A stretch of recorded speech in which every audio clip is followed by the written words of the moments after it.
Welcome to another Workshop Wednesday brought to you by schoolofbookkeeping.com. Whoop. Carrie and I are both in uniform. Finally. Yeah. Holidays are over. We have no more excuse. That's right. That's right.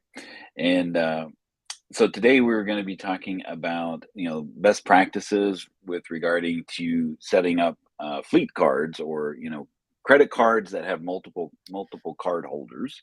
Yes. And we're gonna talk a little bit about that. But before we do, there's we always had, a side note that we have to address. Thank you. Right. We are in January, and January is there's a lot of deadlines. W-2 season. Yep, 1099 season and W-2 season, and January 31st is a date that is lives in infamy for accountants and bookkeepers, and one of those things is getting 1099s filed by the 31st, right? And we'll talk a little bit more in detail on a future school workshop Wednesday. We'll talk about how to do some of these things, hopefully before the deadline. But we wanted to interrupt today's workshop because there is something to talk about, right? So when you're in QuickBooks Online, you can have Intuit e-file your 1099s for you. So there is a 1099 e-file service. But this year, they're also introducing a contractor payments level of QuickBooks Online payroll, right? So the 1099s in and of themselves are not a payroll form. It's actually a tax form, right? But so there's this dilemma or confusion as to whether it's part of the payroll service or not, because it's not even a payroll form. But 1099s are one of those things that kind of sits on both sides of tax versus the payroll service. So let me just share my screen. Maybe we'll just kind of unpack this. Employees are we'll get a W-2. Employees will be all in your payroll tax filings, but 1099s are your subcontractor labor people that you paid more than $600 to. So you have to dig all that out. All right. So when you go to, Intuit's website and see a simple way to file 1099s online, right? They go down here and then they have this contractor payments, which is if you don't have QuickBooks Online payroll, you can do contractor payments, sign up for contractor payments, but it's actually it's in the QuickBooks Online payroll services suite of services. Right? If you already have payroll, is this included? Not sure. Okay. You can pay your contractors if you have the payroll service, and I believe it's it's like $4 a month per contractor or something like that, right?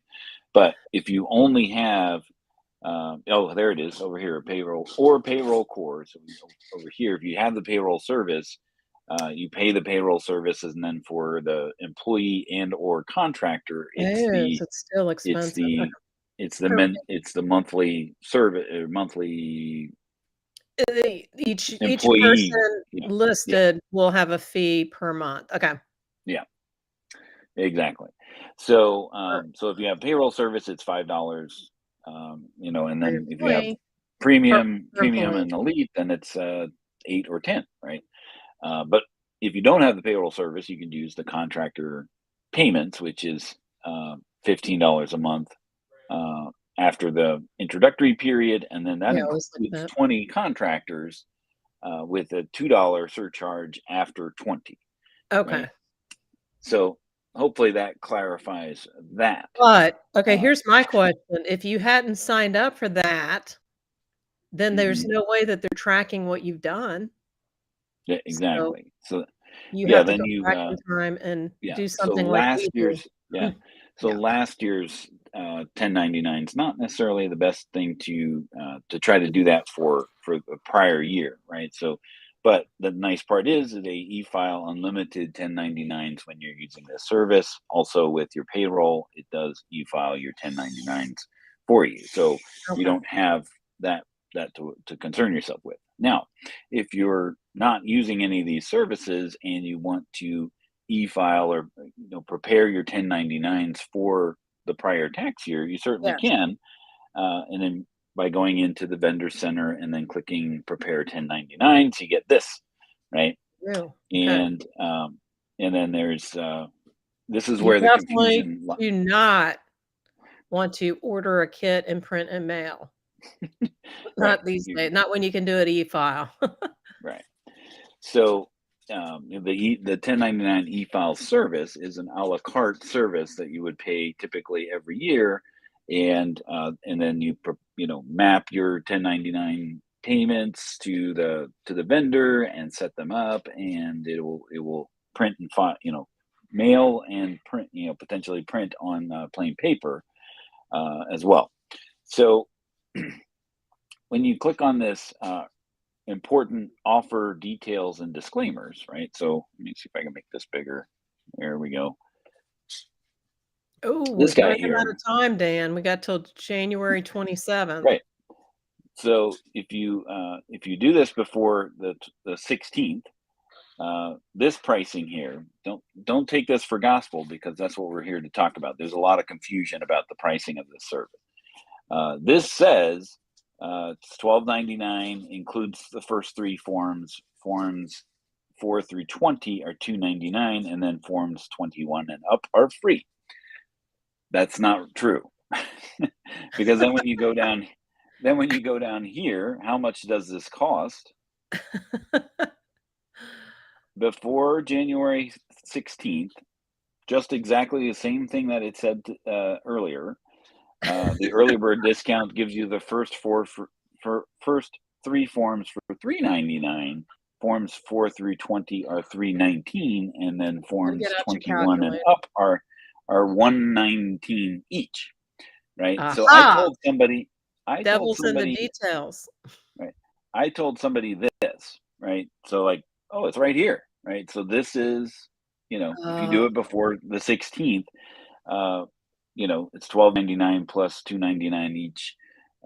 They were filing 143 1099s. So this is a great deal, right? Like it's if it's maybe real. $60. It's $60 for the service. However, it's quite different if you do it this way, right? Yeah. And I'm sure that so pricing even better. kicks in for them down there. But wait, Carrie, there's more. This What? is what they were actually being charged. Oh, that looks way that doesn't look like 60 bucks. It's not $60, and it's not even this pricing that even says down here, right? This is saying $3.99 for the first three forms, $3.19 for the 4 through 13. So far so good, 4 and through 20. then 123 forms at $1.59. So as it was saying here that it's $1.19, Oh, boy. $1.59, that's 40 cents more for 123 forms. That's quite a significant difference. Um, so the moral of the story is this It pricing is is wackadoo. It's supposed to be 20%. I think that's ultimately what it. The early bird discount is 20% off of the Well, regular that would discount. be underneath the pricing, so great. Yeah. So yeah, the person that was having this trouble, we did reach out to Intuit. They did realize, oh, this is a mess, and they did honor the early bird discount. So that was a good thing that they But actually they did. haven't fixed this page Um, yet. but they haven't fixed this page yet. So it is very confusing. So bear in mind that you may see a different price than any of these listed here. And if you're And using QuickBooks if you wanna Online fight it, Payroll, oh, yeah. But if you're using QuickBooks Online Payroll, you have these other options as well, and then Intuit then files the 1099s. But I don't believe you can go in, today and hope to wouldn't do make that sense. for Yeah, this last year. to me, this would be signing up for 2023 and your 2022, I think you're sort of stuck in a rock and a hard place. Either that or use another third party, track Right. 1099 or something like that. Okay. So I'm going to stop sharing here because Well, that that's was just painful. really interesting. Right. Anyone else no, there was something else I wanted to ask you about that I've seen on the interwebs, on the chat, the boards and stuff. There was something that I saw one of the Intuit people pop in. Apparently, there's something about payroll that might get charged or they turn something off so it won't get charged back to a bookkeeper that Oh, has a QBOA account? yeah. So if you are wholesale billing, right, the where it's firm billed, they've turned off the ability for customers to sign up for that service because it is It's sent basically to you're the going to bill. get the charge for it, right? And as you So see, here's the problem, the pricing doesn't even line up. So how do you it's know not what to consistent. charge? Exactly. And then on top of that, they've also for payroll services to add payroll services, only the accountant can add the payroll service if the accountant is being billed for it, right? So you don't. Right, That's actually a good thing, right? So that's good. you don't want your customer turning on payroll unbeknownst to you, and then you get The the charge. bill and and wonder, oh, maybe I should Why am I add not that to. making any margin on this at all or not even breaking even? Exactly. So that's another. Um, that's not Landon saying clients can always remove the accountant to add payroll. Uh, But then they'll go to full price. if they're the yeah, then they go to full price. Uh, yeah, that's another workshop altogether. Talk, talking about how the client build firm build relationships and what you can and can't do, which is sounds like it might be a good topic, Carrie. Um, Yes, it's very complicated and yeah, so but just be aware that is an option, or that is potential option, or a call to yourself from your client when they try to add payroll or try to add 1099s, and always you're footing the bill for the subscription because that subscription will flow underneath you. Um, and I and I think think one of our that's it. partners has 85 wholesale clients, and it is not in her scope of work to do any of this sort of Do stuff. So, payroll. Well, and that's actually a good call out because, you wanna be very, in touch with the people that if you're on wholesale billing, you wanna understand what are they gonna do for payroll. Keep a spreadsheet or some kind of tracking on it and guide them into something that you don't have to touch if payroll's not in your scope. So we have other options, but make sure they're running payroll some way and somehow, mm, um, and are happy with it so that they don't run across this time of year is when people want to switch or that, Q4. Um, so yeah, exactly. be very aware of it. If you want it integrated or you want to use ADP or something else, you want to have that conversation before today because then they're Yeah, in a panic. How come I can't run my payroll? Well, because this needed planning and something you should have yeah, talked about in October. exactly. So our original topic of best practices when setting up credit cards. So let's pivot to that. Um, Boom. all right.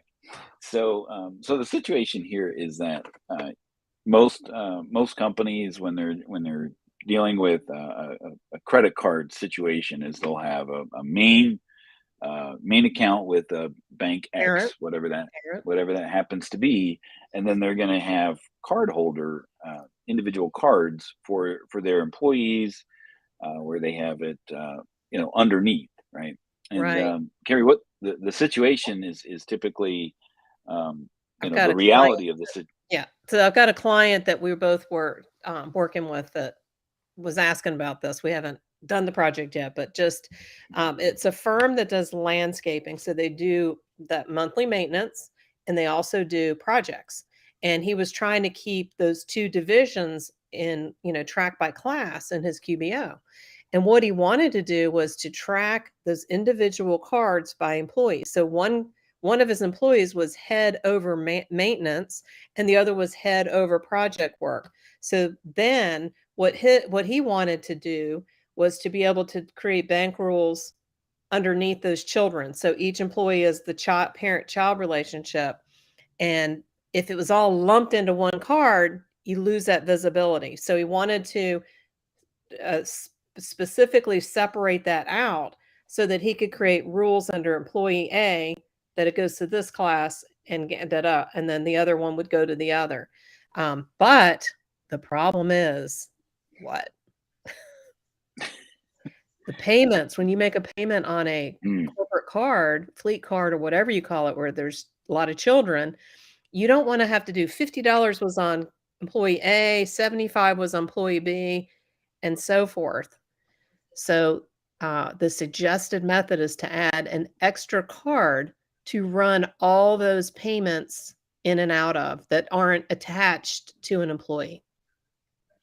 And right, then because the magic begins. and then Mhm. yeah. So what the best practice, right, and the the QuickBooks best practice. Excuse me, I got a frog.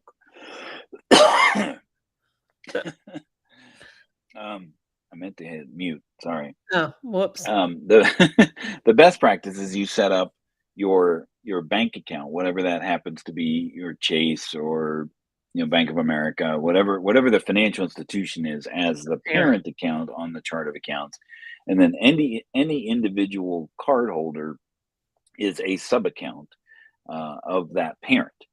Um, and so that way, transactions by each cardholder will flow in. You would connect the sub Uh, account to Feed. each, to the bank feed, and then those transactions come in. Now, what ends up happening in that situation is you end up having all the transactions come in, but then when you go at the end of the month to reconcile the parent, which has all of the cardholder children underneath it, makes it easy to reconcile with the statement.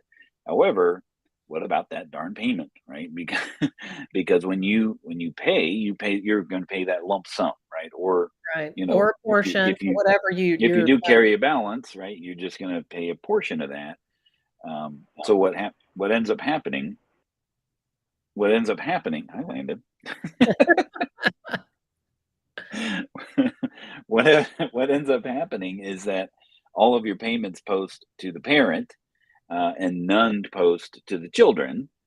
So then you end up having this exponentially growing balance of your card holders, and then that causes confusion because, well, somebody looks at their chart of accounts and they see a big negative balance for the parent, or zero, in any case, or they see this huge positive balance for all of their card holders, right? So the addition. So when you went through the certification Yes. exam for QuickBooks Online this year, the Yes. suggestion to that process is add another child. Add one more What's one child more to child? put those administrative items in, the payments in, and so forth that are not directly tied to one of your employees' cards. And then that But that makes it but what that clean it what and it cleaner. and you do not connect your bank feed to parent. Do not, do not, Yeah, do not. You go yeah. individually, do, do, do, do, do, and get it there that way. Does it come with that sound effect? No, it does not. You have to duplicate that. We'll Do do we'll have do to. do. That's only if you have 3 card holders. Now if you, yeah, there's a call to action there. We're gonna yeah, so make sure, of course, that you, subscribe to our YouTube channel. If you're not already, you'll get notifications of upcoming, workshops, and you can participate in the chat. Um, if you know, wanna share, by all means, we appreciate, Yes, we the, appreciate the the support for our the growth. sharing and the love.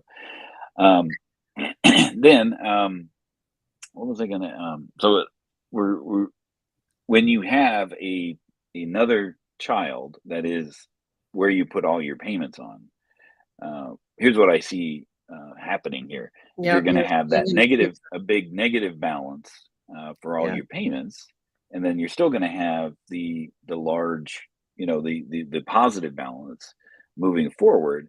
I mean, if you want, you can make a journal entry and split that, you know, lower that down on a, you know, when you do make the uh, payment, so that the balance gets lower.